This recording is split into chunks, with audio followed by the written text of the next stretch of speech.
नमस्कार, खबर सूत्र में आपका स्वागत है। मैं हूं आपकी सतंगिता। चलिए बढ़ते हैं मुख्य खबर की ओर। यह विचारणीय प्रश्न है कि चुनाव के दौरान जिस जनता के सामने झोली फैलाकर लगभग भिखारी की मुद्रा में वोट मांगने वाली भाजपा सरकार के मंत्री प्रहलाद पटेल सत्ता मिलने के बाद घमंड में चूर होकर उसी जनता को भिखारी कह रहे हैं।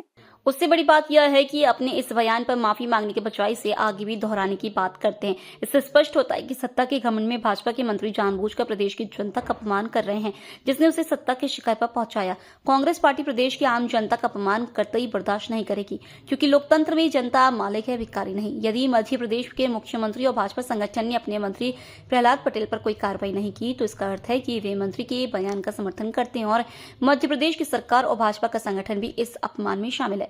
मगर कांग्रेस पार्टी प्रदेश के आमजन का इस प्रकार का तिरस्कार सहन नहीं करेगी। हम इस मुद्दे को जनता के बीच लेकर जाएंगे। विपक्षी दल होने के नाते हम तुरंत मंत्री प्रहलाद पटेल के इस्तीफे की मांग करते हैं।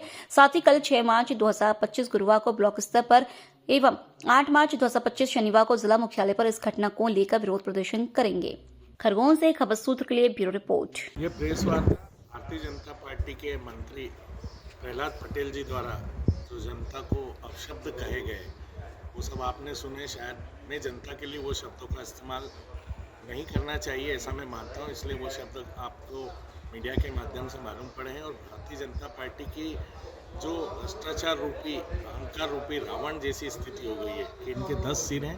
ये जिसकी जो मर्जी आती है, कोई भी मंत्री हो, कोई भी कार्यकर्ता हो, कोई विधायक हो, इन शब्दों के चयन के मामले में शायद भारतीय जनता पार्टी बहुत ओछी राजनीति कर रही है।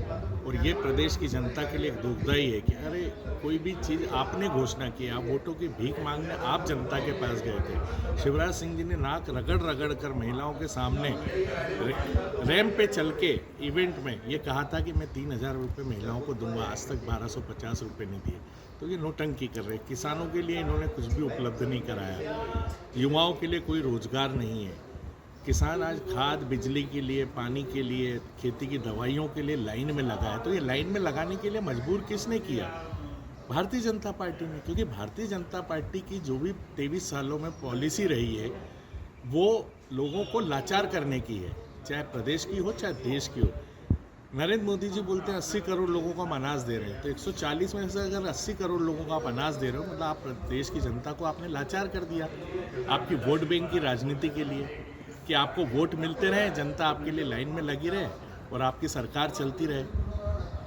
तो मैं परम आदरणीय जीतू पटवारी जी, हमारे प्रदेश अध्यक्ष, उमंग सिंघार जी, दिग्विजय सिंह जी, कमलनाथ जी और तमाम वरिष्ठ नेता, रवि जोशी जी, विजय लक्ष्मी साधु जी, सचिन यादव जी, जो भी बड़वानी और खरगोन जिले के विधायक या सांसद प्रतिनिधि रहे हैं, चुनाव लड़े में, उन सब की तरफ से भारतीय जनता पार्टी के मुख्यमंत्री मोहन यादव जी से ये बात पहुंचाना चाहता हूं कि जल्द से जल्द प्रहलाद पटेल जी का इस्तीफा लें और सार्वजनिक रूप से प्रेस कॉन्फ्रेंस करके तमाम नेतृत्व प्रदेश की जनता से माफ़ी मांगे, ताकि अगली बार कोई भी नेतृत्व जनता को इस शब्दों का इस्तेमाल नहीं कर सके। कांग्रेस पार्टी कोई बड़ा आंदोलन करेगी या फिर? कांग्रेस पार्टी हर पूरे प्रदेश में कल ब्लॉक स्तर पर हर ब्लॉक में पुतला दहन का कार्यक्रम है और विरोध प्रदर्शन का कार्यक्रम है, जनता की आवाज़ को उठाने के लिए, जनता को जो उन्होंने शब्द बोले हैं उसके लिए। क्या नाम है आपका?